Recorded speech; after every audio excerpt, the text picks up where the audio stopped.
Halo, assalamualaikum warahmatullahi wabarakatuh. Selamat datang di kelas Membangun Bisnis Bimbingan Belajar untuk Profesional Bidang Pendidik pada program prakerja.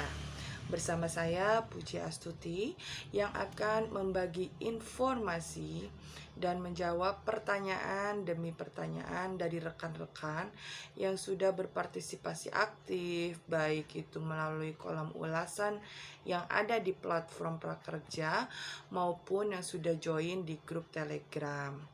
Oh iya, untuk teman-teman yang baru bergabung di kelas ini, teman-teman dapat juga bergabung di grup Telegram ya.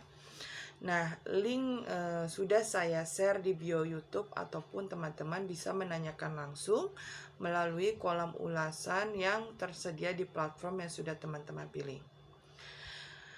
Pertama-tama tak lupa puja dan puji syukur kita haturkan kepada Tuhan Yang Maha Esa, Allah Subhanahu wa Ta'ala, yang telah memberikan kita berbagai macam kenikmatan, dan salah satunya adalah kenikmatan rizki, sehingga di mana rizki tersebut dapat memberikan manfaat kepada kita berupa membantu kita semua dalam merealisasikan usaha yang selama ini mungkin hanya kita imajinasikan saja atau kita rancang saja ya.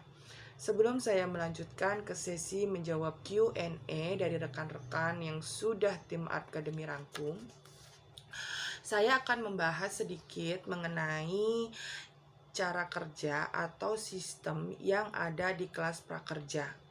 Karena banyak teman-teman yang masih mengalami beberapa kendala atau kesulitan saat sedang menggunakan akun prakerja.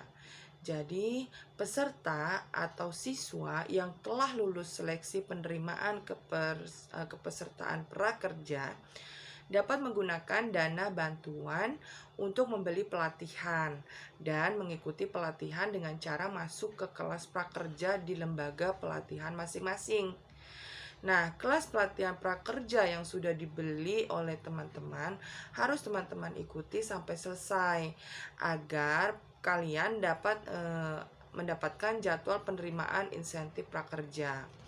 Nah, di sini teman-teman itu harus atau wajib ya mengingat email dan password akun di lembaga pelatihan tempat teman-teman ini belajar agar dapat diakses berulang-ulang atau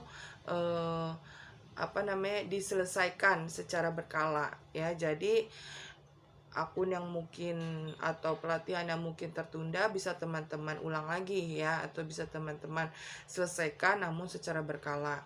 Nah, setelah kelas pelatihan prakerja ini selesai, teman-teman itu akan mendapatkan sertifikat penyelesaian kelas. Umumnya sertifikat penyelesaian kelas ini akan muncul di dashboard prakerja itu paling lambat 1 hari kerja ya, 1 hari kerja. Misalkan teman-teman menyelesaikannya di hari Jumat gitu. Nah, berarti kan hari kerja itu ya di Indonesia itu kan Senin sampai Jumat gitu ya, lazimnya gitu. Jadi teman-teman baru akan mendapatkan sertifikat penyelesaian kelas itu paling lambat di hari Senin atau paling lambat Selasa lah gitu ya. Nah, jadi setelah teman-teman menyelesaikan pelatihan tadi, kalian perlu mengisi rating dan ulasan agar mendapatkan jadwal penerimaan insentif prakerja. Nah, insentif prakerja ini dibagi menjadi 2 ya, yaitu insentif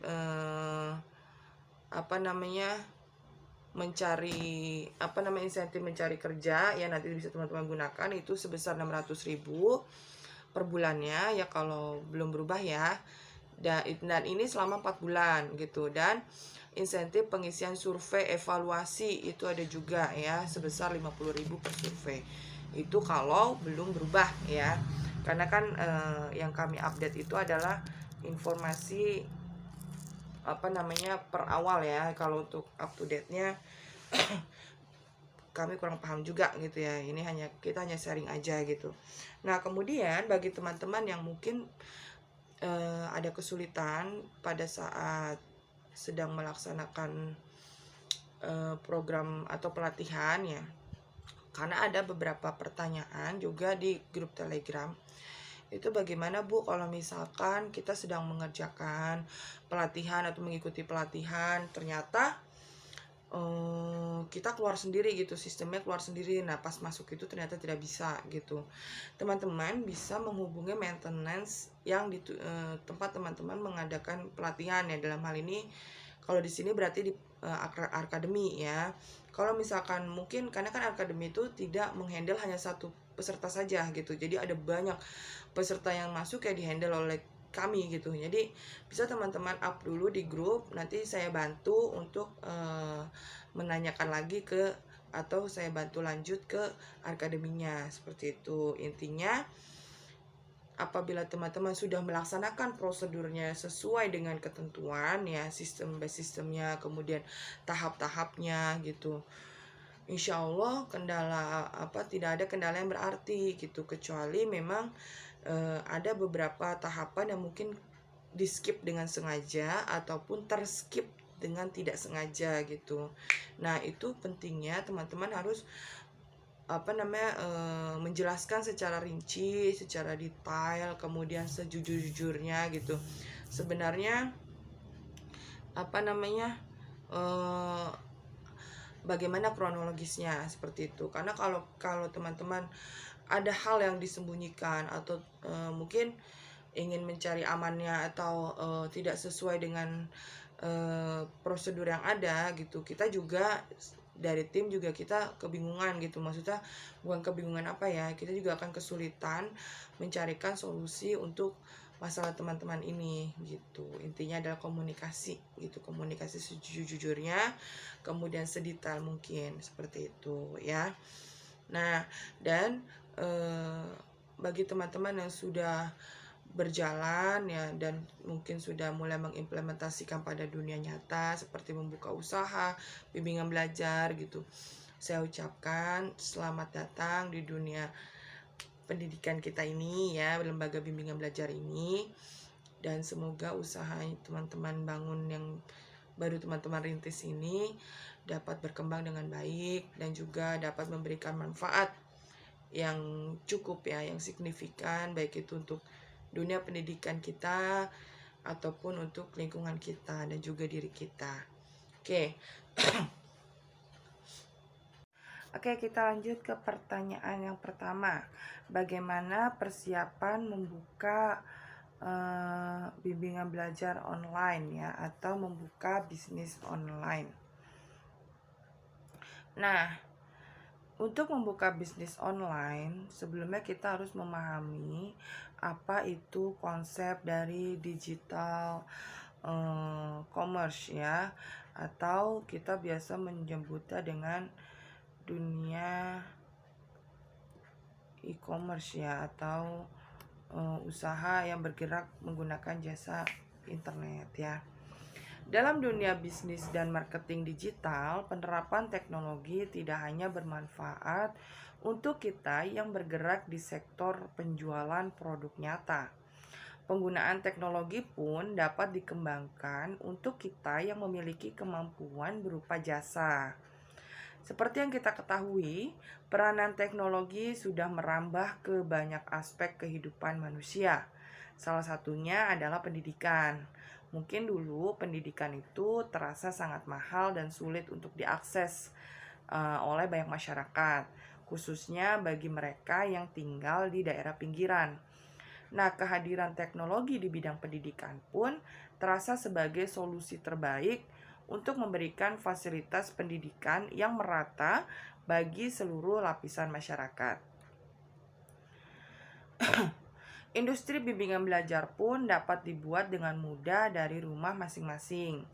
Nah, apa saja ya persiapannya? Jadi, tidak sedikit siswa-siswi yang merasa perlu untuk memperdalam materi pembelajaran di sekolah, di bimbel atau bimbingan belajar. Jasa bimbingan belajar masyarakat memang tidak akan pernah ada hentinya. Pendidikan adalah salah satu kebutuhan penting bagi seluruh masyarakat, baik itu untuk masyarakat di dalam negeri ataupun di luar negeri ya. Baik itu untuk kalangan menengah, ekonomi menengah ke bawah ataupun ekonomi menengah ke atas. Besarnya potensi dari bimbingan belajar kini semakin dioptimalkan dengan kehadiran teknologi digital. Jika dulu para siswa harus mendatangi tempat bimbingan belajar sepulang sekolah untuk belajar, kini semua orang dapat belajar dari rumah masing-masing dan dalam waktu kapan saja ya. Jadi waktunya itu fleksibel. Nah, kemudian bimbingan belajar online itu merupakan kan tempat les kursus atau belajar secara khusus yang dilakukan via daring atau internet ya, atau online. Nah, memang sih seperti yang kita ketahui banyak sekali sekarang ini bermunculan bimbingan belajar online ya, seperti yang kita ketahui ada Ruang Guru, ada Genius, Kuiper ya, dan lain sebagainya. Nah, setiap bimbingan belajar online ini berkembang menggunakan aplikasi dan websitenya masing-masing, sehingga dapat menjangkau lebih banyak siswa dari seluruh wilayah Indonesia tanpa perlu khawatir terbatas sekat ruang dan waktu. Bimbingan belajar online pun memiliki harga yang lebih murah dibandingkan bimbingan belajar tradisional atau offline. Usaha bimbingan belajar online memang terkenal sebagai salah satu bentuk perusahaan jasa yang sangat murah meriah. Hal ini dikarenakan segala aktivitas dan kebutuhan kita dalam mengajar siswa terfasilitasi dalam bentuk online berupa aplikasi atau website. Jadi kita tidak perlu lagi memikirkan biaya sewa gedung atau pembelian dan perawatan dari alat-alat belajar mengajar di kelas atau inventarisasi. Sistem promosi bimbingan belajar online pun sangat mudah. Cukup menggunakan website atau media sosial yang kini juga banyak digunakan oleh para orang tua siswa dan siswanya itu sendiri. Belajar dengan bimbingan online terasa sangat praktis, di mana perkembangan teknologi memungkinkan guru dan siswa untuk melakukan pembelajaran secara komunikatif dan interaktif via video chat atau live chat room. Nah, dengan mengembangkan sebuah bimbingan belajar online saat ini, maka kita bisa meraih keuntungan yang besar. Namun, perlu ada beberapa hal yang perlu teman-teman perhatikan. Jadi, yang pertama akan kita bahas itu adalah bagaimana pedoman dalam mendirikan bimbingan online dari rumah, ya. Nah, kita telah mendapatkan gambaran tadi ya, serta poin-poin penting dari mendirikan bimbingan belajar online sebagai salah satu jenis perusahaan jasa terbaru saat ini. Untuk kalian yang memiliki passion, minat, dan bakat di bidang mengajar, maka jangan sia-siakan kemampuan teman-teman dengan mendirikan usaha bimbingan belajar online ya.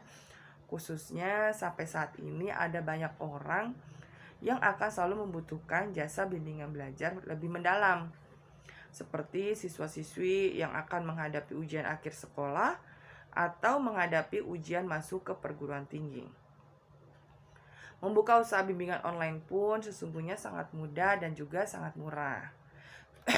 Yang pertama yang diperhatikan atau yang harus kita lakukan adalah dengan melakukan riset pasar. Apapun jenis usahanya, maka kita harus melakukan riset pasar terlebih dahulu. Begitu pula saat hendak mendirikan sebuah bimbingan belajar online. Riset pasar untuk bimbingan belajar online lebih difokuskan untuk mencari tahu mata pelajaran yang kita kuasai, serta mata pelajaran yang masih sering menjadi yang masih seperti memberikan momok ya, atau ketakutan tersendiri, atau insecure lebih dulu gitu sebelum kita mengetahui, karena itu kok kayaknya susah ya, pelajaran ini susah ya, pelajaran itu susah ya gitu. Selain itu, kita bisa mencari tahu bagaimana cara terbaik untuk mendapatkan tenaga pengajar tambahan jika pasar bimbingan belajar online di tempat kita itu sudah sangat ketat. Cari tahu bagaimana inovasi terbaik agar perusahaan kita ini dapat berkompetisi dengan para kompetitor. Misal jika kita menawarkan jam belajar yang sangat fleksibel, kemudian paket belajar online yang lebih murah dari kompetitor, kemudian disertai dengan pendamping belajar khusus untuk siswa-siswi ya. Nah, kemudian yang kedua adalah memiliki website resmi dari perusahaan. Jika kita masih belum memiliki modal yang banyak untuk mengembangkan sebuah aplikasi belajar khusus, maka kita bisa memulai dengan membuat website terlebih dahulu. Website resmi dari bimbingan belajar kita akan digunakan sebagai media promosi sekaligus ruang informasi bagi masyarakat yang tertarik dengan usaha bimbingan belajar kita. Untuk meningkatkan kepopularitasan website kita di mesin pencari Google, kita bisa menggunakan jasa dari SEO ya yang kini sudah banyak tersedia. Kemudian yang ketiga adalah promosi online secara gencar dan berkesinambungan. Nah, berhubung jenis bimbel yang akan kita dirikan ini adalah bimbingan belajar online, maka sistem promosi pun dapat menjadi lebih mudah. Kita bisa membuat akun media sosial khusus untuk mempromosikan usaha kita. Cukup rajin-rajin memposting foto dan caption menarik terkait fasilitas di bimbingan belajar kita. Maka siapapun kini dapat melihat informasi yang kita berikan. Promosi via media sosial, kemudian kita lakukannya dengan biaya yang lebih murah, kemudian cara mengaksesnya lebih mudah gitu, dan juga kita membuat pembelajaran yang lebih praktis dan lebih mudah dipahami oleh siswa-siswi gitu. Namun tidak ada salahnya untuk kita mencoba menambahkan promosi secara tradisional ya. Maksudnya promosi secara tradisional itu adalah promosi yang dilakukan secara offline. Misalkan dengan menyebar brosur atau kita memasang spanduk di berbagai tempat, kemudian kita melakukan promosi off air ya, terjun langsung ke sekolah dan lain sebagainya. Kemudian hal yang selanjutnya harus diperhatikan adalah menyiapkan materi pengajaran. Nah, materi atau modul pembelajaran selalu menjadi fasilitas yang akan didapatkan oleh setiap siswa di bimbingan belajar. Pemberian modul juga dapat memudahkan para tutor atau pengajar dalam melakukan pembelajaran online. Sebab modul yang kita sediakan sudah dapat digunakan untuk menyampaikan materi. Jadi para pengajar hanya perlu mencari informasi-informasi tambahan yang menurut mereka penting untuk disampaikan ke siswa. Nah, siswanya ini juga dapat belajar dengan lebih fokus menggunakan satu referensi materi yang diberikan ketimbang harus repot-repot membaca banyak lisensi, banyak referensi ya, materi lainnya. Nah, kita juga bisa menyusun beragam modul materi pembelajaran menggunakan sejumlah buku dan referensi di internet. Selain itu, untuk menjadikan proses belajar mengajar menjadi lebih kreatif, kita juga bisa membuat modul atau materi dalam bentuk video. Nah, dalam pembuatan video ini tentu saja mungkin di awal kita akan mengalami berbagai kesulitan ya. Salah satunya adalah menyediakan atau kita secara sengaja mempersiapkan waktu kita untuk membuat video-video itu. Namun kedepannya tentu pembelajaran akan lebih mudah karena video sudah disediakan dan tentu saja lebih mudah dan juga lebih murah dari segi biayanya. Nah, hal berikutnya yang perlu diperhatikan adalah rekrutmen dari guru profesional dan bagaimana sistem pembayaran online.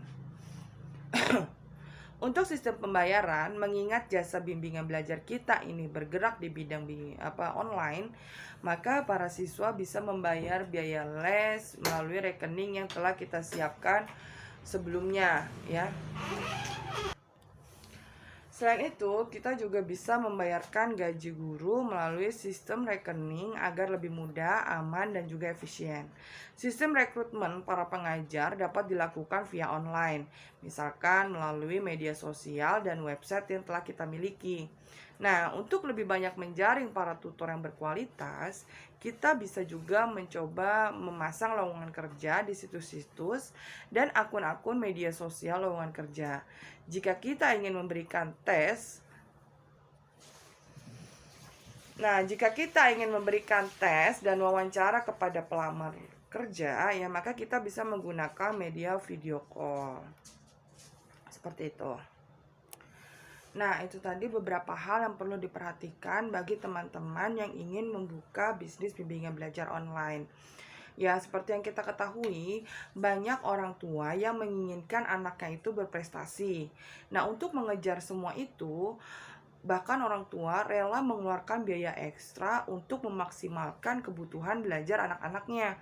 Mulai dari membeli buku, kemudian hingga mencari guru privat agar anaknya bisa mendapat pelajaran tambahan.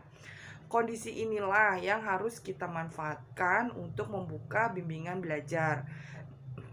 Nah, pada kesempatan ini yang akan saya angkat adalah bimbingan belajar online. Karena bimbingan belajar online seperti yang tadi sudah saya sampaikan, cara membukanya pun lebih simpel, kemudian biayanya pun untuk modalnya lebih kecil dibandingkan kita membuka bimbingan belajar secara offline. Tapi nanti juga akan saya bahas apa sih plus minus dari bimbingan belajar online dan bimbingan belajar offline. Karena seperti yang kita ketahui bahwa metode apapun pasti ada plus dan ada minusnya, ada kelebihan juga ada kekurangannya. Nah, selanjutnya trik apa yang harus kita persiapkan sebelum kita merealisasikan usaha bimbingan belajar online ini. Jadi yang pertama adalah menentukan konsumen. Sama seperti akan memulai bisnis lainnya, kita wajib menentukan target konsumen yang akan dibidik. Bedanya dalam bisnis bimbingan belajar online, kita bisa membidik calon konsumen berdasarkan tingkat pendidikannya, mulai dari PAUD, SD, SMP, hingga SMA ataupun umum. Selain itu, kita juga bisa melebarkan segmentasi pasar dengan menambahkan kelas ilmu agama atau kelas-kelas lainnya yang memang dibutuhkan ya, seperti mungkin ada kelas bahasa Jepang, kelas bahasa Korea, kemudian kelas agama ya yang di dalamnya ada pembelajaran mengenai Al-Qur'an, kemudian mungkin Iqra ya dan sebagainya. Namun perlu diingat bahwa fokus kita adalah membantu mereka mendapat pelajaran yang dibutuhkan itu tadi. Nah, untuk pendapatan ya anggap sajalah itu sebagai bonusnya ya. Kemudian yang kedua adalah persiapkan SDM-nya. Sumber daya manusia atau SDM untuk bisnis bimbingan belajar kita ini ya terdiri dari tenaga pengajar, termasuk untuk mata pelajaran khusus. Selain itu, siapkan juga tenaga IT untuk mempersiapkan segala yang dibutuhkan. Karena kan kita membahasnya bimbingan belajar online ya. Jadi, tentu kita akan membutuhkan bagian editing, kemudian bagian syuting gitu. Kemudian bagian recording dan lain sebagainya ya. Semua tenaga ahli tersebut bisa kita siapkan dengan cara kerjasama bagi hasil apabila memang kita belum memiliki modal untuk membentuk tim tersendiri. Untuk memudahkan menjalankan bisnis bimbingan belajar online ini, kita bisa mengajak teman-teman semasa kuliah, bisa juga keluarga atau orang-orang yang sekiranya bisa diajak untuk bekerja sama.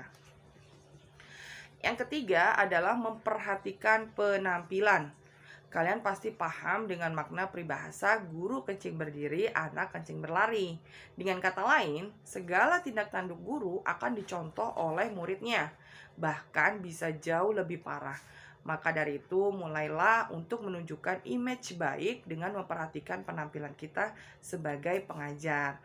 Tidak perlu menggunakan aksesoris atau atribut yang perlente atau yang wah gitu ya.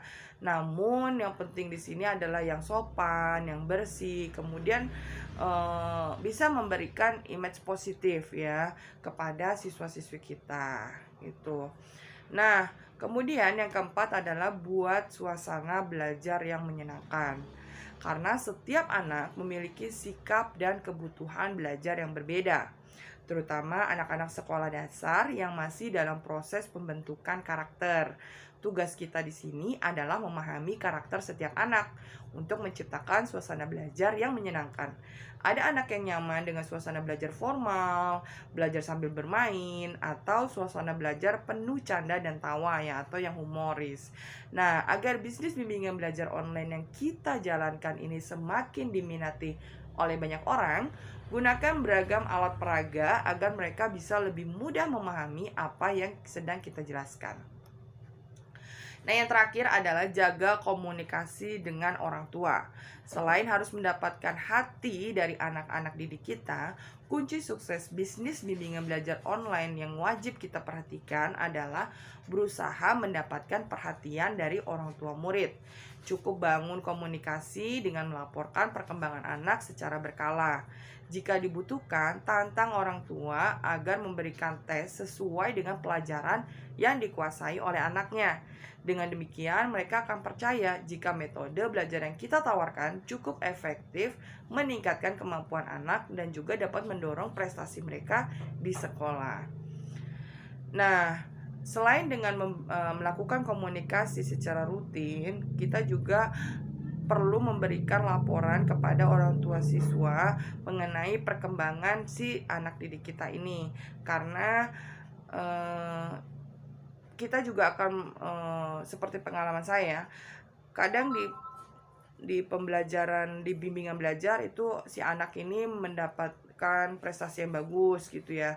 Tapi kenapa pada saat belajar di sekolah kok nilainya menurun, bahkan cenderung dia tidak nyaman di kelas tersebut ya. Nah, kuncinya itu memang itu ya. Jadi kita harus melakukan observasi. Sebenarnya ada apa sih gitu? Kenapa kok bisa kita laporan ke orang tua, oh ini bagus kok anak ibu gampang menangkap pelajarannya atau apa gitu. Tapi kenyataannya pada saat di sekolah tidak seperti itu. Ada banyak faktor. Salah satunya mungkin karena si anak tidak merasa nyaman dengan lingkungan kelasnya ya, bukan lingkungan sekolah tapi lingkungan kelas. Nah, ketidaknyamanan ini juga bisa disebabkan oleh berbagai hal gitu. Bisa dari mungkin cara guru mengajarnya atau kondisi teman-teman di kelasnya gitu. Nah, ini yang harus kita eksplor lebih dalam. Fungsi dari kita sebagai penyedia jasa bimbingan belajar ya, itu adalah seperti itu. Karena perbedaan antara bimbingan belajar dengan les ataupun kursus ada pada pendekatannya gitu. Jadi tidak hanya kita memberikan pelajaran, memberikan materi, siswa mengerti kemudian selesai. Tidak seperti itu ya. Kita juga harus melakukan observasi, kemudian melakukan evaluasi, dan akhirnya kepada tahap mereview siswanya ini gitu. Jadi tidak hanya selesai pada saat kita memberikan kelas saja gitu. Nah, di luar itu juga kita ada tanggung jawab, ada kewajiban kita untuk terus memantau perkembangan si siswanya ini. Itu fungsi dari bimbingan belajar seperti yang saya ketahui gitu ya. Pertanyaan selanjutnya, bagaimana cara mengembangkan usaha bimbingan belajar online? Ya, untuk menjawab pertanyaan ini ya, di sini perlu saya jelaskan bahwa baik itu usaha bimbingan belajar online maupun offline itu sebenarnya hanya terletak pada cara belajarnya, namun untuk sistem dan proseduralnya tetap sama ya. Nah, hanya mungkin kalau untuk usaha bimbingan belajar online di sini ada hal-hal yang perlu diperhatikan. Salah satunya adalah maintenance dari IT-nya. Karena kita akan lebih banyak menggunakan IT. Itu juga bagaimana kita dapat memanfaatkan teknologi yang ada, kemudian kita dapat meminimalisir trouble-trouble dari internet dan hal sebagainya gitu. Prospek usaha bimbingan belajar kian menjanjikan seiring dengan sulitnya mata pelajaran sekarang ini. Apalagi seperti kita ketahui bahwa pemerintah baru saja meluncurkan kurikulum terbaru, yaitu kurikulum Merdeka Belajar. Ya, meskipun kurikulum Merdeka Belajar ini tidak ditetapkan untuk seluruh jenjang, hanya beberapa jenjang saja ya, seperti di sekolah dasar itu hanya di kelas 1 dan kelas 4 ya. Kemudian di sekolah menengah pertama atau SMP itu hanya di kelas 7 gitu. Namun tentu saja kita harus melakukan sosialisasi, dan kita sebagai pemilik bimbingan belajar harus cepat dalam memberikan edukasi mengenai apa itu kurikulum Merdeka Belajar. Kemudian berbagai pertanyaan mengenai kurikulum tersebut juga harus dapat kita jawab secara dengan menggunakan bahasa semudah diterima oleh orang tua siswa, karena ya memang tidak semua orang tua siswa itu memiliki background pendidikan yang baik ya. Jadi bagaimana cara kita bisa menjelaskan, namun bisa juga dimengerti oleh orang tua dari berbagai background gitu. Nah, hal ini karena mayoritas orang tua lebih memilih mendaftarkan anaknya ke bimbel atau les privat agar anaknya memahami mata pelajaran yang diajarkan di sekolah. Seperti yang tadi saya sampaikan, tidak dipungkiri juga bahwa kurikulum yang diterapkan di era sekarang itu seperti tematik ya, yang sudah berjalan ini kadang membuat bingung para murid, sedangkan orang tua sebagai pendamping saat belajar di rumah pun pasti ikut bingung. Pada masanya, wali murid belum pernah menjalani kurikulum seperti sekarang. Itulah salah satu kendala yang dihadapi para orang tua saat mendampingi putra-putri mereka belajar. Selain itu, kendala lainnya adalah tingkat kesulitan pelajaran yang diajarkan. Bila dulu mata pelajarannya dapat dibilang mudah, sekarang pembelajarannya makin sulit. Contoh di pelajaran atau di kurikulum yang menggunakan sistem tematik, di mana satu modul itu sudah berisi berbagai macam mata pelajaran, sedangkan penjelasannya tidak diperinci, misalkan materi ini tentang mata pelajaran IPA atau mata pelajaran IPS dan sebagainya gitu. Jadi dituntut ya, orang tua dituntut untuk memahami materi ini mata pelajaran apa ya gitu, atau materi itu pelajarannya apa ya gitu. Sedangkan pada saat ujian itu mata pelajarannya itu dipisah gitu. Jadi bukan per tematik ya, bukan per tema, tapi sudah per mata pelajaran. Sedangkan pembelajaran hariannya itu menggunakan tema. Tentu di sini akan membuat tidak hanya orang tuanya bingung, anaknya pun ikut bingung gitu. Ibaratnya materi yang dulu diajarkan di kelas 3 kini sudah diajarkan sejak kelas 1. Itu sering sekali kita temui. Contoh seperti pembelajaran matematika untuk bilangan pecahan. Mungkin pada beberapa tahun yang lalu atau sebelum kurikulum K13 ini diberlakukan, itu kita akan menemui pecahan itu di tingkat SD tapi yang atas, seperti kelas 4, kelas 5, kelas 6 ya. Tapi di kurikulum K13 ini sudah mulai dikenalkan dari kelas 2, sudah mulai dikenalkan kelas 3, kemudian perkalian dan pembagian gitu. Bahkan ada materi yang mungkin saya lupa ya, di semester 1 atau 2 gitu. Itu sudah mengharuskan siswa menghafal perkalian padahal baru kelas 1 gitu. Maka dari itu, banyak orang tua yang memerlukan bantuan guru untuk mendampingi putra-putri mereka belajar. Nah, dari sinilah lahir peluang usaha bimbingan belajar. Peluangnya tidak hanya dapat dimaksimalkan di kota, tetapi juga untuk di pelosok-pelosok. Terlebih lagi di pelosok ya, di mana profil orang tuanya itu mayoritas adalah mereka yang sibuk dengan pekerjaan kerasnya ya, seperti bertani, beternak, dan juga memiliki background pendidikan yang mungkin kurang dibandingkan dengan anak-anak yang sekarang, yang mungkin zaman dulu hanya di sekolah dasar gitu, atau bahkan yang masih di sekolah rakyat gitu kan. Nah, pendidikan mereka yang tadi juga, yang tidak kebanyakan juga lulusan atas, dapat dengan mudah menemukan kesulitan bagi si orang tuanya ini. Tapi karena mimpinya untuk menyekolahkan anak, mereka mau melakukan apa saja untuk membantu si anak ini meraih cita-cita mereka.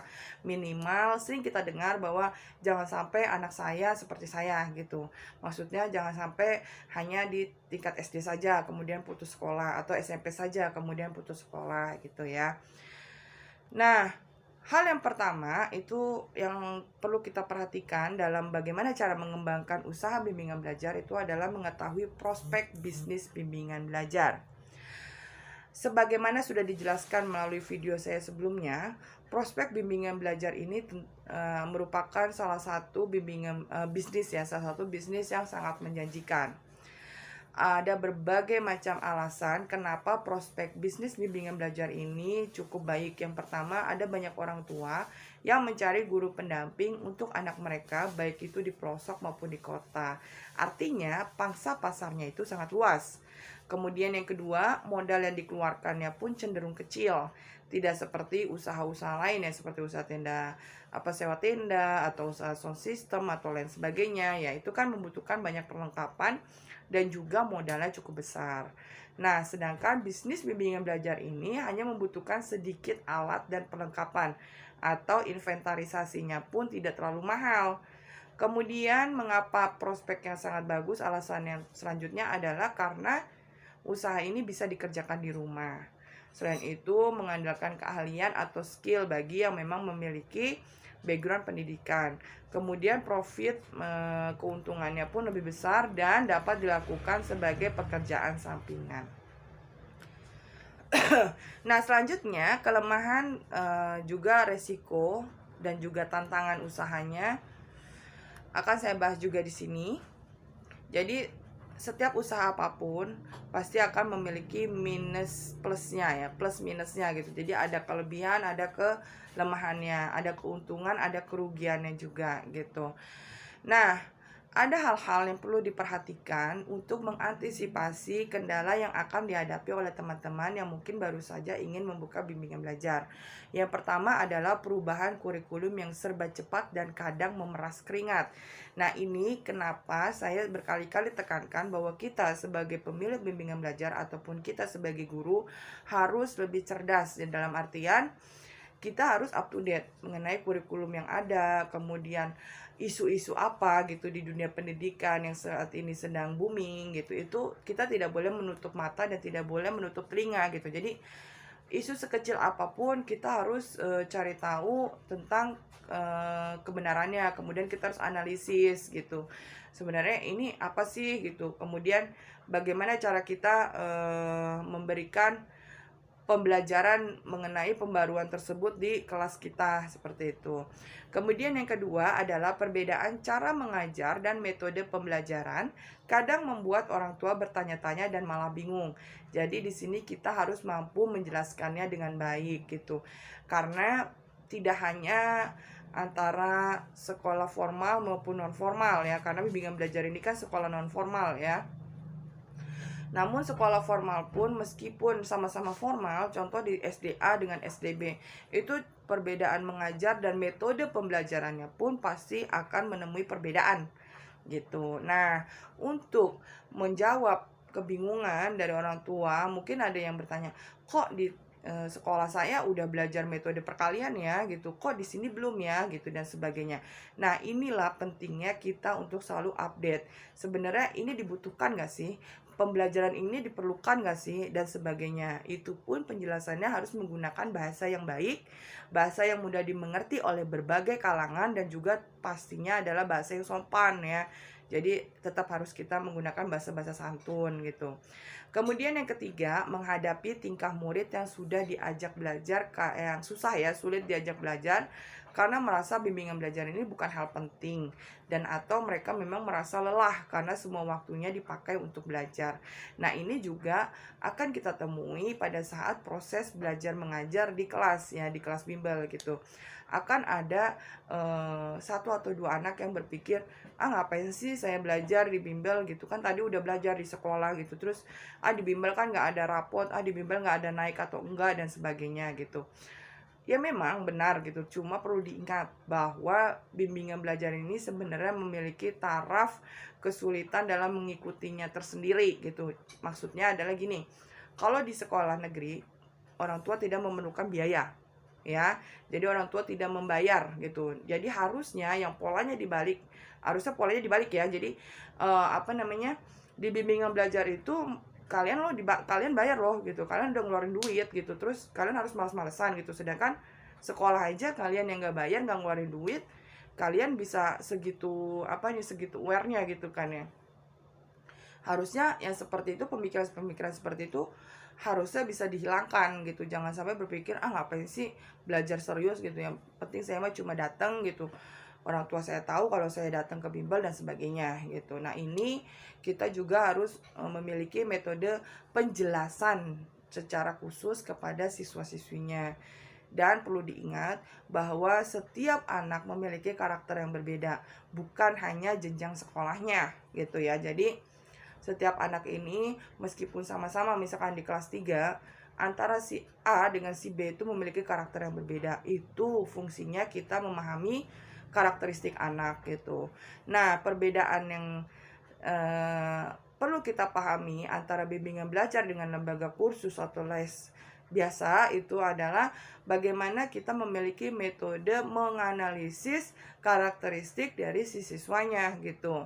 Jadi tidak bisa kita pukul rata satu kelas kalian ini paham, atau satu kelas kalian ini karakternya begini, tidak bisa seperti itu.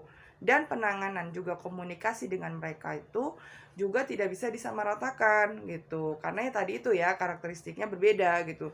Jadi cara kita berkomunikasi, ada anak yang lebih mudah menerima apa yang kita sampaikan apabila kita menyampaikannya dengan luas, dengan lemah lembut. Ada anak yang kalau kita lemah lembut malah seakan-akan mereka tuh mengejek kita gitu. Jadi harus kita kerasin gitu. Keras maksud saya lebih tegas ya gitu, karena tidak semua ketegasan itu harus dilakukan dengan kekerasan gitu. Nah, kemudian yang keempat adalah persaingan harganya. Dan yang kelima adalah administrasi yang kadang cukup ribet yang kita temui di bimbingan belajar gitu. Nah, karena durasi jadi saya percepat ya teman-teman. Strategi dan rencana bisnis bimbingan belajar selanjutnya adalah yang pertama adalah kita harus menerapkan sebuah konsep bimbingan belajar yang unik dan juga yang lebih jelas. Nah, ada banyak jenis bimbingan belajar yang dapat dikembangkan ya. Ada bimbingan belajar umum dengan jumlah murid satu kelas ada puluhan. Ada juga bimbingan belajar khusus di mana jumlah muridnya maksimal 5 dalam satu kelas, dan juga ada private gitu ya. Nah, dari sekian banyak konsep, semuanya memang dapat diterapkan di berbagai kondisi ya. Akan tetapi, yang paling banyak dicari oleh orang tentu adalah yang murah ya. Perlu diperhatikan, yang murah. Harga murah biasa dibebankan pada kelas yang jumlah muridnya banyak ya, yaitu bimbingan belajar dengan jumlah murid satu kelas itu lebih dari 10. Nah, apabila ingin lebih private lagi, mereka bisa masuk ke jumlah murid yang maksimal 5 orang, atau mau masuk lebih privasi lagi ya, ikut kelas private. Dan kelas private ini bisa kita lakukan private di bimbingan belajar atau di lembaga, atau private door to door ya, artinya kita mengirim tutor atau kita yang terjun langsung untuk mengajar siswa-siswi tersebut di rumah mereka gitu. Meskipun demikian, saya sarankan bahwa kita tetap membuka beberapa opsi kelas gitu, supaya orang tua yang ingin memberikan kelas terbaik kepada anak mereka tetap bisa memiliki berbagai opsi ya.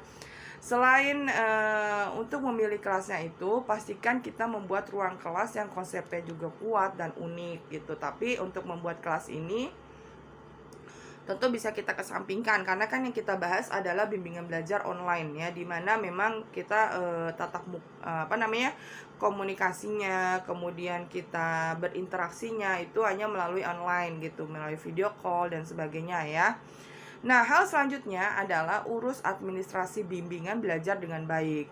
Nah, administrasi bimbel itu sangat penting. Ini dimulai sejak persiapan kelas ya, seperti inventarisasi kelas ya. Kalau untuk bimbingan belajar online berarti inventarisasinya berupa maintenance IT-nya gitu. Kemudian bagaimana kita membackup kuotanya gitu, atau bagaimana supaya stabil dan sebagainya gitu. Kemudian ada bagaimana kita cara membayar tim kita apabila memang sudah untuk tahap yang lebih serius lagi ya. Jadi ada tim khusus seperti yang tadi saya jelaskan, ada bagian editing, kemudian atau editornya ya, ada editornya, kemudian ada yang bagian merekamnya, ada yang bagian syutingnya gitu dan sebagainya gitu ya. Nah, selanjutnya pahami cara membuat kurikulum bimbel. Kalian harus tahu bahwa mereka yang mendaftar bimbingan belajar bukanlah murid yang berasal dari satu sekolah saja. Artinya, tidak semua pelajaran mereka sama, ya. dan mereka itu tidak sampai di bab yang sama juga dengan metode pengajaran di sekolah yang sudah pasti berbeda-beda. Untuk itu, kita perlu menyiapkan kurikulum dan buku pegangan sendiri untuk membuatnya gitu. Tapi di sini saya lebih mengedepankan agar kita memanfaatkan buku yang memang sudah dipegang oleh siswanya. Karena apa? Karena kalau modul yang kita buat itu berarti kan kita menyamaratakan semuanya, sedangkan tidak semua pembelajaran di sekolah itu sama ya. Contoh, di sekolah A sudah sampai di bab 2, sedangkan sekolah B baru di bab 1 gitu. Kalau kita menggunakan modul berarti kita menganggap bahwa baik sekolah A atau sekolah B itu baru di modul 1 atau baru sudah di bab 2 gitu dan sebagainya. Gitu. Jadi kita tetap menggunakan pembelajaran sesuai dengan yang mereka butuhkan di sekolah, karena kan memang tujuan mereka ikut bimbingan belajar adalah meningkatkan prestasi mereka di sekolah gitu. Itu yang perlu kita perhitungkan. Nah, selanjutnya siapkan jadwal dan ruang kelas yang nyaman ya. Untuk jadwal ini sendiri, karena kita sistemnya online, jadi kita menyediakan berbagai jam belajar gitu. Nah, jam belajar ini nanti kita akan share ke si pendaftar. Kemudian si pendaftar itu akan menentukan sendiri kapan mereka bisanya supaya waktunya tidak bentrok ya. Karena menurut saya kalau sistem belajar online ini hampir mirip dengan private. Jadi memang lebih dikembalikan lagi ke siswanya kapan mereka mau ambil jam. Beda dengan reguler ya. Kalau reguler memang kita yang menentukan. Jadi maupun mau bentrok, mau bisa nggak bisa ya memang adanya jam segitu ya harus jam segitu gitu. Beda dengan private maupun dengan bimbingan belajar online. Nah, yang selanjutnya adalah kita harus memahami bahwa kita itu memiliki skill atau kemampuan. Karena bimbingan belajar ini adalah usaha yang mengedepankan pengetahuan, ya, kepiawaian dalam mengajar dan juga kecerdasan kita dalam memahami materi-materi gitu. Karena menurut saya guru di bimbingan belajar itu justru lebih lebih baik lah ya, bukannya lebih baik, lebih namanya lebih maaf ya, lebih lebih cerdas gitu. Karena apa? Kalau di guru di sekolah mungkin hanya harus memahami satu materi saja gitu. Contoh guru IPA ya hanya memahami materi IPA saja gitu. Beda dengan guru di bimbel. Kalau guru di bimbel itu ya harus memahami semua mata pelajaran gitu. Karena yang ditangani itu kan bukan hanya satu pelajaran saja, tapi satu murid yang menginginkan berbagai macam pelajaran dan mata pelajaran gitu. Jadi disitulah skill kita harus diasah seperti itu. Kemudian carilah teman belajar yang baik. Nah, pada awal dibuka kita mungkin dapat menjalankan semuanya sendiri. Namun kalau sudah banyak muridnya, kita tentu tidak dapat menjalankannya seorang diri gitu. Kalaupun bisa mungkin terkesan agak memaksakan ya, karena akan ada kegiatan kita di luar mengajar yang akan terkena imbasnya atau terabaikan lah gitu. Nah, di sini kita butuh partner yang memiliki visi yang sama, kemudian memiliki kemampuan yang baik untuk mengajar dan sebagainya. Selanjutnya pertanyaannya, apa perbedaan bimbingan belajar online dan bimbingan belajar offline? Kalau menurut saya adalah terletak pada pelaksanaannya. Namun di sini akan saya bahas lebih rinci mengenai perbedaan antara bimbingan belajar online dan bimbingan belajar offline. Nah, dunia pendidikan di Indonesia saat ini memiliki tuntutan yang sangat tinggi, terlebih pada standar nilai mata pelajaran wajib yang menjadi syarat masuk sebuah institusi pendidikan. Kehadiran bimbingan belajar menjadi sebuah kebutuhan untuk membantu anak lebih memahami pelajaran di sekolah. Seperti yang kita ketahui, saat ini ada 2 jenis bimbingan belajar ya yang utama, yaitu bimbingan belajar online dan bimbingan belajar offline. Atau bimbingan belajar offline ini bisa ada yang menyebutnya juga dengan bimbingan belajar konvensional gitu. Letak perbedaannya yang pertama adalah pada lokasi. Bimbingan belajar offline atau bimbingan belajar konvensional mengharuskan anak-anak atau siswanya hadir ke tempat bimbingan belajar atau ke lembaga, sehingga akan menambah biaya transportasi untuk ke tempat bimbingan belajarnya itu. Namun, jika belajar di tempat siswa, maka pengajar yang akan mengeluarkan biaya untuk transportasi. Berbeda dengan bimbingan belajar online, sistem bimbingan belajar eh, ini dapat diakses dimanapun ya. Jadi, kalau bimbingan belajar offline itu pada saat itu saja ya materinya yang didapat, namun pada bimbingan belajar online bisa diulang-ulang karena biasanya ada recordnya ya, atau biasanya ada modul PDF-nya gitu. Nah, ini dapat diakses dimanapun selama tersedia jaringan internetnya. Nah, untuk membahas yang tadi transportasi itu, biasanya kita sebagai penyedia jasa bimbingan belajar online itu sudah menentukan besarnya biaya transportasi dan akomodasi di awal gitu. Misalkan untuk radius berapa kilometer dari lembaga itu dikenakan charge gitu, atau yang masih di dalam wilayah atau dalam area lembaga itu include gitu dan sebagainya gitu ya. Kemudian yang kedua adalah waktu. Nah, bimbingan belajar online dapat diakses kapan saja selama kuota data dan jaringan internetnya itu tersedia. Sehingga kapanpun anak atau siswa ingin belajar bisa langsung mengakses bimbingan belajar online tadi.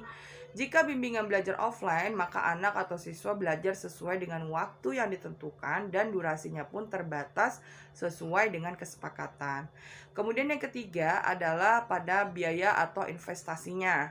Nah, sampai saat ini investasi untuk bimbingan belajar online terbilang cukup murah. Bahkan ada yang hanya mematok harga 20.000 untuk 1 bulan. Ya, itu saya dapat di aplikasi Bougainville ya. Itu bisa mungkin untuk mengakses materinya membutuhkan biaya hanya 20.000 aja sebulan. Nanti bulan berikutnya bayar lagi seperti itu gitu.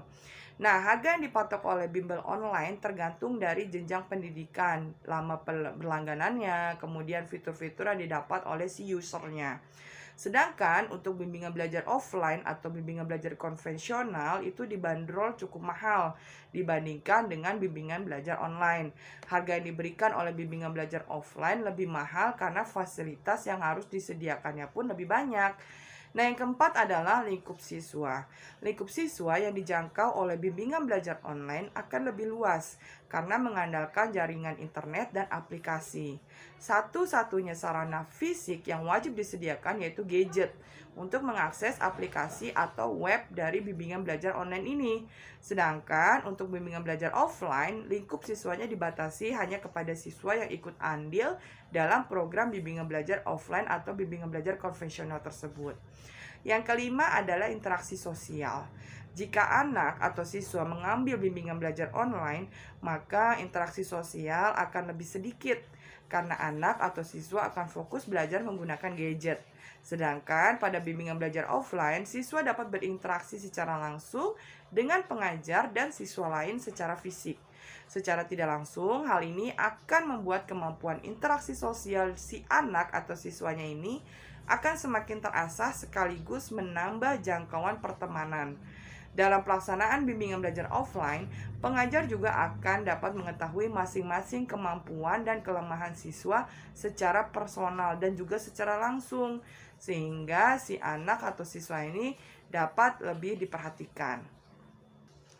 Semakin beragamnya jenis bimbingan belajar yang ada di masyarakat, tentu banyak pertanyaan yang kemudian muncul ya di personal masyarakat. Apa lebih baik bimbingan belajar online atau bimbingan belajar offline gitu. Saat ini bimbingan belajar atau yang sering disebut sebagai bimbel memang sudah menjamur di kalangan masyarakat. Bahkan dapat dikatakan bahwa setiap daerah sudah memberikan bimbingan belajar untuk para siswa yang membutuhkan, khususnya ketika menjelang ujian nasional atau ujian sekolah atau ujian akhir semester. Pada awalnya, bimbingan belajar masih dilakukan secara konvensional, yang mana mengharuskan siswa untuk datang langsung ke kelas ataupun lembaga.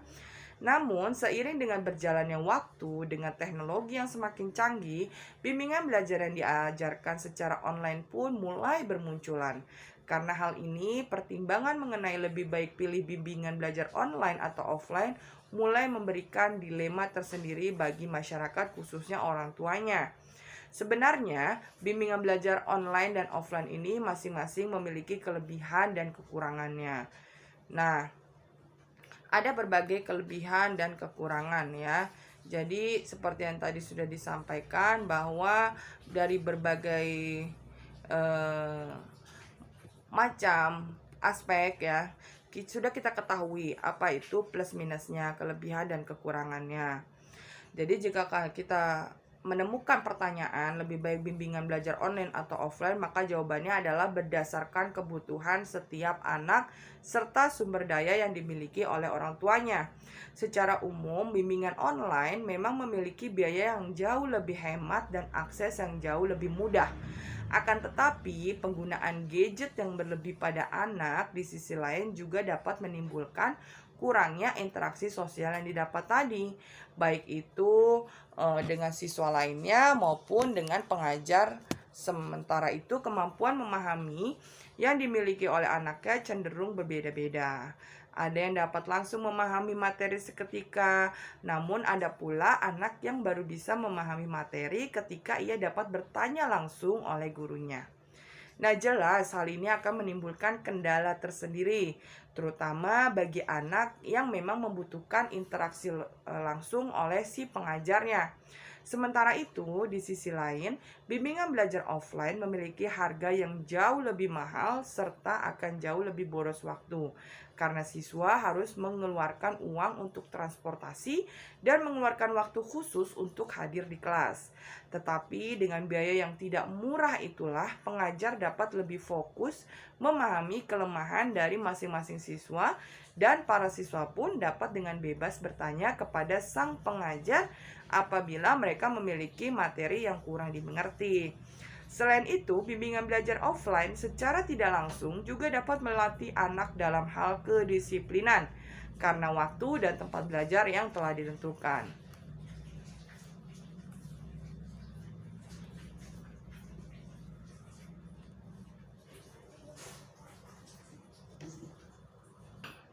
Namun, bagi teman-teman yang mungkin belum mampu membuka bimbingan belajar secara online, jangan berkecil hati, karena meskipun zaman dan teknologi berubah, masih banyak sekali orang tua yang lebih mempercayakan anak-anaknya untuk mendaftarkannya di bimbingan belajar offline. Ya, jadi masih banyak orang tua yang lebih menyukai bimbingan belajar offline daripada online.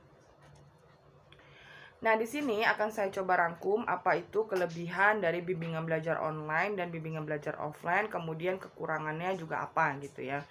Untuk kelebihan dari bimbingan belajar online ya, yang pertama adalah bisa diakses di mana saja. Yang kedua, harga yang ditawarkan lebih murah, dan yang ketiga, bisa di-download dan dipelajari berulang-ulang.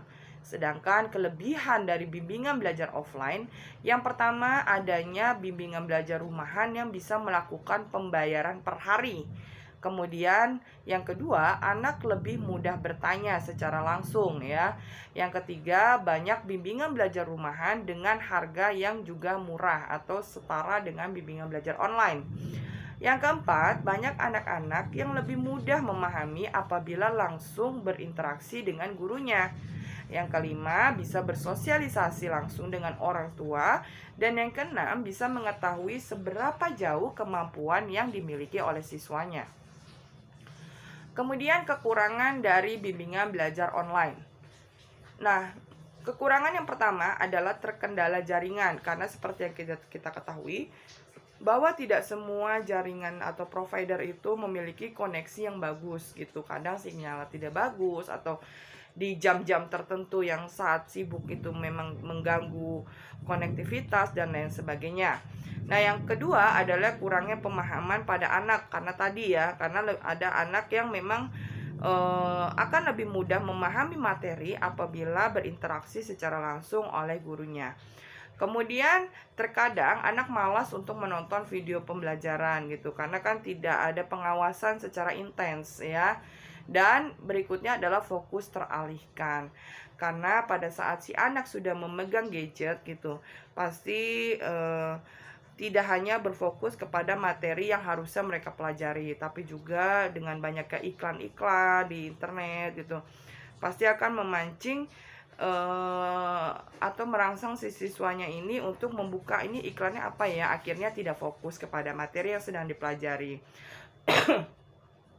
Nah, selanjutnya kekurangan dari bimbingan belajar offline itu yang pertama ada beberapa bimbingan belajar yang mahal ya. Kemudian yang kedua jam belajarnya tidak fleksibel. Jadi memang sudah ditentukan oleh lembaganya. Si siswa harus mengikuti jam belajar yang sudah disediakan oleh lembaga. Kemudian yang ketiga, faktor tempat yang kejauhan dan cuaca membuat anak terkadang malas untuk datang ke tempat bimbel. Karena kan cuaca tidak selalu atau tidak selamanya itu cerah gitu, atau tidak selamanya itu bagus ya. Kadang kita akan bertemu di waktu-waktu tertentu di mana cuacanya itu memang hujan gitu, kemudian belum yang agak-agak mendung atau gimana gitu, kan membuat kita atau si anak ini merasa males ya gitu, males untuk berangkat gitu, hujan dan sebagainya gitu. Nah, pada bimbingan belajar offline itu sesi belajar dilakukan tatap muka dan terjadwal ya. Jadi proses bimbingan belajar offline sudah pasti dilakukan secara intensif dan tatap muka dengan tutornya, sehingga mengharuskan siswa untuk hadir di ruang belajar. Bimbingan belajar yang dilakukan secara tatap muka tentunya memudahkan siswa untuk bertanya ketika tidak paham tentang poin tertentu. Selain itu juga bimbingan belajar offline memiliki jadwal belajar yang pasti dan terjadwal. Maka siswa ini harus selalu hadir on time gitu. Kemudian dapat melakukan diskusi langsung dengan tutor. Ya, karena tidak semua orang memiliki daya serap yang sama. Maka dari itu, diskusi secara langsung dengan tutor tentu menjadi solusi yang efektif. Cara ini memudahkan siswa untuk lebih paham secara mendalam tentang suatu materi yang menurut siswa ini kurang jelas atau sulit. Melalui diskusi one-on-one, kita bisa meminta kepada si tutor untuk menjelaskan secara perlahan hingga siswa ini paham. Nah, selain itu, dengan bimbingan belajar offline, tentu siswa akan bertemu dengan teman baru, ya. Selain bisa meningkatkan kemampuan sosial tadi, hal ini juga bisa membantu siswa untuk lebih luas dalam berinteraksi dengan orang-orang baru ke depannya. Nah, selanjutnya untuk bimbingan belajar online itu keunggulan yang utama tadi adalah tidak harus datang ke tempatnya ya. Ketika mempertimbangkan soal lokasi, pasti teman-teman juga akan memikirkan soal transportasi gitu. Ketika memikirkan soal transportasi, perkara ongkos juga pasti ikut terpikirkan ya kan. Nah, mengingat pesatnya perkembangan teknologi, manfaat yang didapat juga kita tidak perlu repot lagi memikirkan hal-hal tadi ya. Dengan mengikuti bimbingan belajar online, teman-teman atau siswa bisa mengikuti kelas kapanpun dan dimanapun melalui perangkat gadget yang dimiliki oleh siswa. Proses pembelajaran juga tidak jauh berbeda dengan offline, hanya termediasi saja gitu. Nah, apabila masih kurang memahami ya, siswa bisa mengulang lagi materi yang ada dari video rekaman tadi gitu. Kemudian untuk pembelajaran secara online tentu lebih praktis, fleksibel, dan juga lebih irit. Karena keuntungan lain yang didasarkan berkat perkembangan teknologi yaitu memudahkan kita dalam melakukan komunikasi dua arah. Ya, seperti melakukan bimbingan belajar tatap muka. Namun siswa bisa berdiskusi juga secara langsung dengan tutor meskipun tidak secara verbal ya.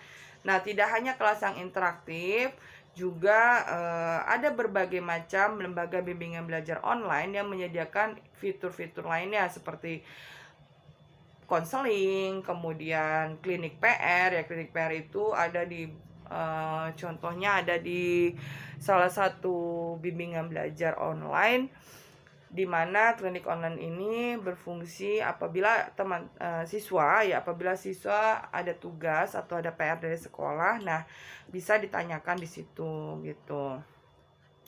Nah, untuk harganya pun yang tadi sudah kita bahas, tentu lebih murah dibandingkan bimbingan belajar offline. Nah, tidak hanya mengembangkan skill akademika saja, banyak berbagai penyedia jasa bimbingan belajar online juga mengembangkan berbagai macam kemampuan soft skill seperti berpikir kritis, berkomunikasi, kemudian menyelesaikan permasalahan, kepemimpinan juga, literasi teknologi, dan lain sebagainya gitu.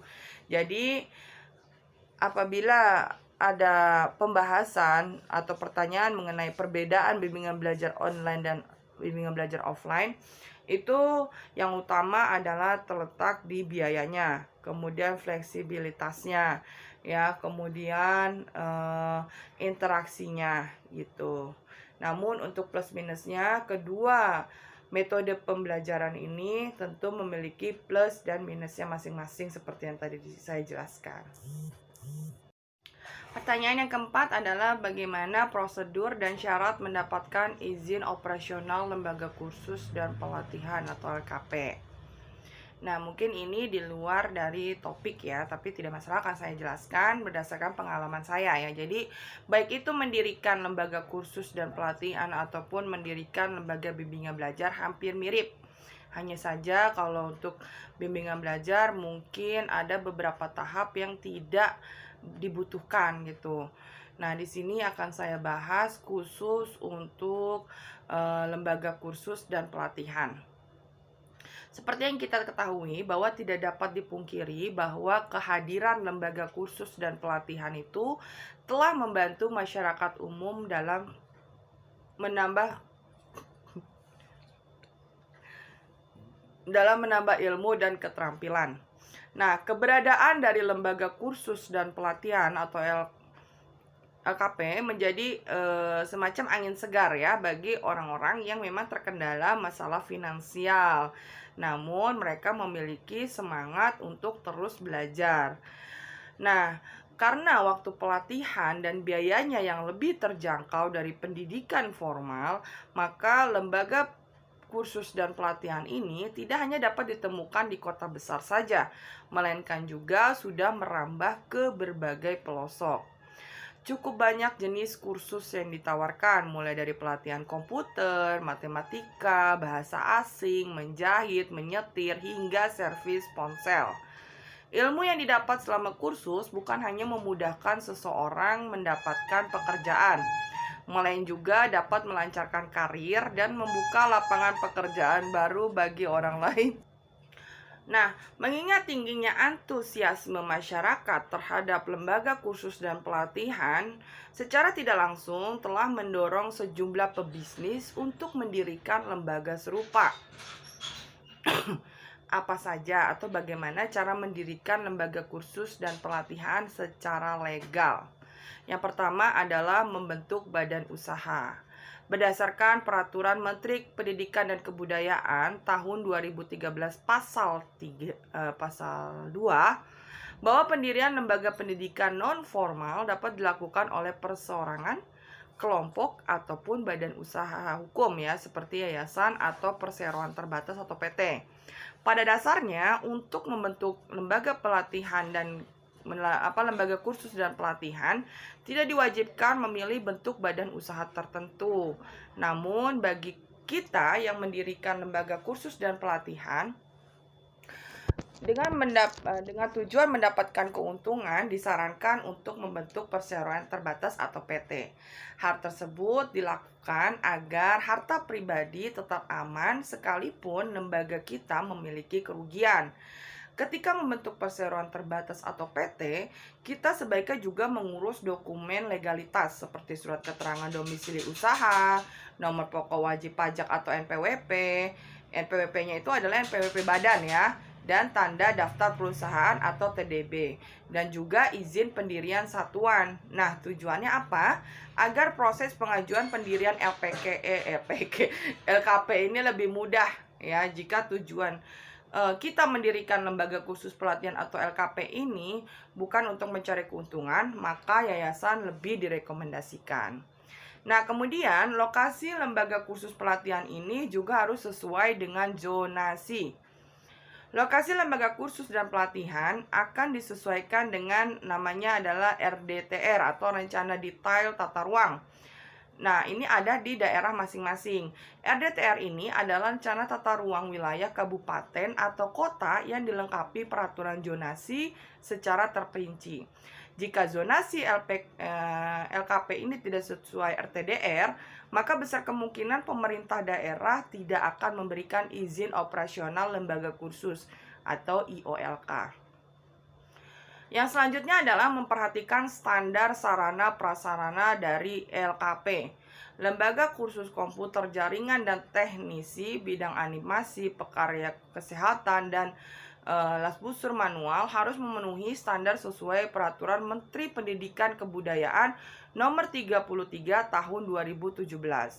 Lembaga kursus bahasa Inggris, pijat refleksi, teknisi akuntansi, fotografi, serta merangkai bunga kering dan buatan harus memenuhi standar sesuai Permendikbud nomor 26 tahun 2016. Nah, secara umum standarisasi sarana prasarananya itu meliputi yang pertama adalah daftar dan foto seluruh jenis sarana di lingkungan belajar ya atau di seluruh ruangan. Yang kedua adalah daftar dan foto seluruh jenis peralatan belajar.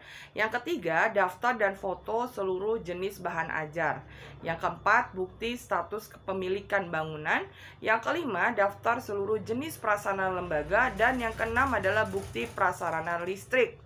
Selain sarana prasarana, kita juga harus memenuhi standar dengan melampirkan daftar pendidik dan tenaga kependidikan, termasuk ijazah terakhir, CV, sertifikat kompetensi, sertifikat pelatihan, dan juga surat pengangkatan. Nah, yang selanjutnya adalah kita harus memiliki nomor induk berusaha atau NIB. Sesuai Permendikbud nomor 25 tahun 2018 pasal 6 ayat 1, pelaku usaha harus mendaftarkan kegiatan usahanya ke sistem OSS. Nah, nomor induk berusaha dikenal luas sejak kemunculan platform OSS. NIB adalah identitas pelaku usaha yang dikeluarkan oleh lembaga OSS tadi. Nah, untuk mendapatkan NIB tadi, kita harus melakukan pendaftaran melalui website OSS. NIB berlaku sebagai tanda daftar perusahaan atau TDP, hak akses kepabean, dan angka pengenal import atau API. Apabila kita memiliki PT dan telah mengantongi NIB, maka kita tidak perlu lagi membuat TDP. Nah, selanjutnya adalah memenuhi syarat administrasi izin pendirian lembaga. Di wilayah DKI Jakarta sendiri, izin pendirian lembaga kursus disebut dengan izin operasional PKBM, Pusat Kegiatan Belajar Mengajar. Untuk mendirikan LKP yang legal, ya kita harus memenuhi syarat administrasi seperti KTP penanggung jawab, fotokopi akte pendirian badan usaha, bukti kepemilikan tempat LKP, struktur organisasi, daftar tenaga pengajar, daftar sarana dan prasarana, surat keterangan domisili, dan peta lokasi LKP. Ketika kita ingin mengajukan izin, diperlukan waktu selama 30 hari kerja untuk menyelesaikan verifikasi data dan jawaban atas permohonan tersebut. Jika permohonan tadi sudah diterima, maka kita akan mendapatkan izin pendirian satuan pendidikan non-formal dan nomor induk satuan pendidikan non-formal. Apabila pengajuan ditolak, artinya terdapat syarat yang belum kita lengkapi. Oleh karena itu, sebelum melakukan pengajuan ulang, sangat dianjurkan untuk mengecek kelengkapan dokumen dan pastikan bahwa seluruh syarat tersebut terpenuhi.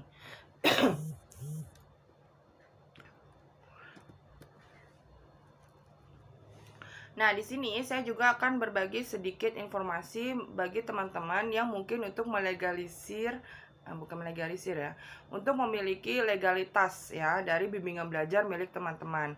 Pada umumnya, syarat mendirikan bimbingan belajar, persyaratan dan prosesnya sama seperti pendirian usaha kecil lainnya ya. Hanya saja di beberapa kota daerah perlu adanya persetujuan khusus dari pemerintah daerah atau dinas pendidikan setempat. Nah, yang pertama adalah persyaratan administratif ya. Surat permohonan dengan melampirkan tanda bukti pendaftaran perusahaan atau badan hukum, Kemudian harus menyertakan nomor pokok wajib pajak dan bukti pembayaran PKP.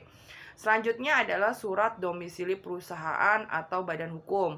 Kemudian bukti kepemilikan bangunan tempat usaha, surat persetujuan pemilik bangunan tempat usaha, surat kuasa dari pengurus badan hukum, dan pengurus bimbingan belajar wajib melampirkan surat keterangan domisili usaha, kemudian yang kedua denah lokasi tempat usaha, yang ketiga fotokopi KTP pengurus, yang keempat NPWP pengurus, yang kelima surat perjanjian sewa tempat usaha, yang keenam surat keterangan RT atau RW untuk mendirikan tempat usaha atau bimbingan belajar.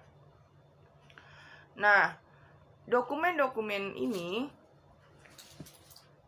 merupakan dokumen pribadi ya. Selanjutnya, pengajuan izin usaha bimbingan belajar izin dari Dinas Pendidikan dan Kebudayaan juga dapat digunakan untuk sebagai surat pengantar dari kepala sekolah yang akan membuka bimbingan belajar, surat penunjukan pengelola penyelenggara bimbel, surat pernyataan kemampuan pengelola atau penyelenggara bimbel, kartu tanda penduduk, akte pendirian badan hukum atau badan usaha bagi yang yang berbadan hukum. Pendirian bimbingan belajar memang merupakan salah satu cara untuk meningkatkan nilai ujian bagi para siswa-siswi. Selain itu, bisnis ini juga bisa mendatangkan keuntungan yang besar dalam waktu yang singkat. Namun, sebelum kita memulai usaha bisnis bimbingan belajar ini, tentunya ada beberapa persyaratan yang harus kita penuhi. Nah, persyaratan pendirian itu yang pertama adalah mengetahui porsi pasar yang ada di daerah tersebut. Kemudian melakukan studi kelayakan bisnis, menentukan lokasi tempat bimbingan belajar akan didirikan. Atau untuk lebih memudahkan, teman-teman juga bisa menggunakan jasa pengacara atau lembaga masyarakat yang memang memahami mengenai alur juga prosedur dari pengurusan surat perizinan lembaga bimbingan usaha, surat perizinan usaha lembaga bimbingan belajar ini ya. Nah, perlu saya tegaskan bahwa ada baiknya jika kita mengurusnya secara personal ya atau secara langsung, karena kita akan mendapatkan berbagai pemahaman baru gitu, kemudian ilmu-ilmu yang baru juga, kemudian kita bisa merasakan bagaimana prosesnya dan lain sebagainya gitu. Tapi untuk saat ini memang masih diberikan berbagai kemudahan bagi kita yang ingin mendirikan usaha bimbingan belajar gitu. Selain itu, di sini juga kita harus mempersiapkan dana atau budgetnya gitu ya, berapa besar yang harus kita persiapkan dan sebagainya. Pertanyaan terakhir adalah bagaimana tips mengelola keuangan usaha bimbingan belajar. Seperti yang kita ketahui bahwa suatu bisnis, pengelolaan keuangan itu sangatlah penting karena akan menentukan keuntungan yang didapatkan dari bisnis tersebut. Mengelola keuangan bisnis juga berlaku bagi bisnis bimbingan belajar. Nah, ada beberapa manfaat yang kita dapatkan apabila kita dapat mengelola keuangan bisnis dengan baik ya. Yang pertama, pengelolaan keuangan yang baik akan membantu kita dalam meningkatkan pendapatan bisnis. Dikarenakan pengelolaan yang baik membantu kita mengetahui secara jelas uang masuk dan uang keluar. Kemudian yang kedua adalah membantu kita merencanakan bisnis ke depannya atau target ke depannya. Dan yang ketiga, kita bisa dengan mudah melakukan pemantauan keuangan bisnis. Jika ada hal-hal yang di luar target, maka bisa segera diatasi. Yang keempat, pengelolaan keuangan bisnis bagi bisnis bimbingan belajar juga akan memudahkan kita dalam mengontrol keuangan, sehingga keuangan bisnis tetap sehat. Dengan pengelolaan keuangan bisnis yang baik, kita juga bisa mengatur modal kerja atau menambah modal untuk bisnis kita ke depannya. Nah, apa saja trik yang harus dilakukan untuk mengelola keuangan bisnis bimbingan belajar dengan baik? Yang pertama adalah belajar cara mengelola keuangan. Terlebih bagi kita yang memang tidak memiliki latar belakang pendidikan akuntansi atau keuangan bisnis. Ada berbagai cara yang dapat kita lakukan untuk belajar mengolah keuangan bisnis ini. Nah, yang kedua adalah buat perencanaan yang matang. Dengan membuat perencanaan yang matang, tentu akan banyak hal yang kita dapat. Perencanaan yang matang ini sebaiknya dilakukan ketika kita baru akan memulai bisnis bimbingan belajar. Kita bisa membuat bisnis plan untuk mendapatkan perencanaan bisnis yang lebih matang. Selain bisnis plan atau rencana bisnis, kita juga bisa membuat bisnis model kanvas dan lakukan analisis SWOT ya. Nanti akan saya bahas di video selanjutnya. Yang ketiga adalah pastikan membuat anggaran. Selain perencanaan bisnis, anggaran juga jadi bagian yang tidak boleh kita lewatkan. Membuat anggaran ini dilakukan agar kita tahu secara jelas berapa modal yang dibutuhkan dan untuk apa saja modal tersebut dialokasikan. Anggaran ini dapat dibuat berdasarkan periode, misalnya anggaran bulanan, tahunan, atau per berapa bulan gitu. Buatlah anggaran dengan baik agar kita bisa mengalokasikan modal sesuai dengan kebutuhan. Kemudian yang keempat, awasi selalu arus kasnya. Arus kas merupakan aliran keluar masuknya uang yang ada dalam suatu usaha. Buat kita yang memiliki bisnis bimbingan belajar, wajib banget mengawasi arus kas ini. Pastikan arus kas ini sesuai, yaitu pemasukan lebih besar daripada pengeluaran, agar kita bisa mendapatkan keuntungan. Yang kelima adalah jadikan profit sebagai modal tambahan. Nah, bagi kita yang memiliki keterbatasan modal, tetap bisa memulai bisnis bimbingan belajar. Caranya adalah dengan memulai bisnis kecil. Kemudian, ketika kita mendapatkan keuntungan, kita bisa menggunakannya sebagai tambahan modal. Menjadikan laba atau profit sebagai modal tambahan merupakan solusi tepat bagi kita yang memiliki keterbatasan modal. Dengan menggunakan laba sebagai modal kerja, kita bisa mendapatkan keuntungan yang lebih besar lagi. Yang keenam, jangan campur uang bisnis dengan uang pribadi.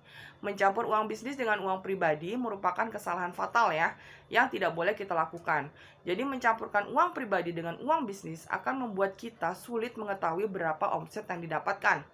Kita juga bisa dengan mudah menggunakan uang bisnis untuk kebutuhan pribadi dengan dalih nanti akan dikembalikan. Nah, buat kita yang ingin sukses di bisnis, jangan pernah lakukan hal tersebut. Pisahkan uang pribadi dengan uang bisnis yang kita miliki. Jika memang menggunakan rekening, buatlah rekening yang berbeda untuk pribadi dan untuk bisnis. Kemudian yang ketujuh, jangan lupa tentang dana darurat. Dana darurat juga tidak boleh kita lupakan dan kita sepelekan. Nah, sisihkan pendapatan atau profit bisnis yang kita dapatkan untuk dijadikan sebagai dana darurat. Dana darurat ini nantinya yang akan membantu kita ketika terjadi hal-hal di luar dugaan atau untuk menangani resiko-resiko yang bisa mengancam bisnis kita. Nah, kita bisa membuat alokasi khusus untuk dana darurat ini dan dipisahkan dana darurat dengan uang pribadi dan juga uang bisnis. Yang kedelapan, buat laporan keuangan dengan baik. Laporan keuangan menjadi bagian penting yang harus dimiliki oleh bisnis, termasuk bisnis bimbingan belajar. Jadi jangan sampai kita melewatkan laporan keuangan ini. Ada jenis laporan keuangan yang wajib ada di bisnis bimbingan belajar. Yang pertama adalah laporan pembayaran siswa, kemudian laporan laba rugi, laporan pendaftaran siswa, laporan jatuh tempo atau jumlah pertemuan siswa, laporan cicilan pembayaran, laporan biaya pembayaran, laporan biaya kegiatan, dan inventory. Yang kesembilan adalah gunakan software akuntansi. Nah, untuk software akuntansi ini bisa teman-teman gunakan sebagai opsi terakhir ya, atau bisa teman-teman gunakan apabila sudah berbagai macam hal teman-teman lakukan namun masih menemukan kendala-kendala atau menemukan miss antara profit yang harusnya teman-teman terima gitu. Nah, untuk software akuntansi ini bisa teman-teman cari di di aplikasi ya. Nah, ataupun bisa menggunakan jasa software akuntansi yang memang khusus menjual software akuntansi ini gitu. Nah, selanjutnya apabila memang pada saat pelaksanaannya teman-teman mengalami kendala, tentu teman-teman harus merevisi ulang mengenai manajemen keuangan yang sudah teman-teman jalankan selama ini gitu. Karena bisa jadi apa yang sudah teman-teman jalankan selama ini ternyata justru hal itu yang menjadi faktor utama kenapa keuangan bisnis kita ini tidak berkembang gitu, atau seringkali mengalami kerugian dan sebagainya. Oke, demikianlah tadi Q&A untuk minggu ini. Semoga apa yang saya sampaikan bermanfaat dan terus dapat memberikan motivasi kepada teman-teman yang ingin membuka bisnis apapun usahanya gitu ya. Dan untuk teman-teman yang ingin menanyakan atau mengajukan pertanyaan, bisa langsung menulis di kolom ulasan yang ada di dashboard atau di platform yang sudah teman-teman pilih, ataupun bisa join di Telegram ya. Untuk link Telegramnya bisa teman-teman lihat di dashboard prakerja, atau bisa teman-teman tanyakan langsung ya di ulasan. Boleh teman-teman tanya, minta linknya atau sebagainya gitu ya. Sekali lagi saya ucapkan selamat dan semangat terus untuk kalian yang sudah memiliki inisiatif untuk mengembangkan dunia pendidikan yang ada sekarang ini dengan gebrakan-gebrakan baru. Dan semoga kita selalu diberikan kemudahan dan juga kelancaran serta kesuksesan. Amin ya rabbal alamin. Terima kasih semuanya.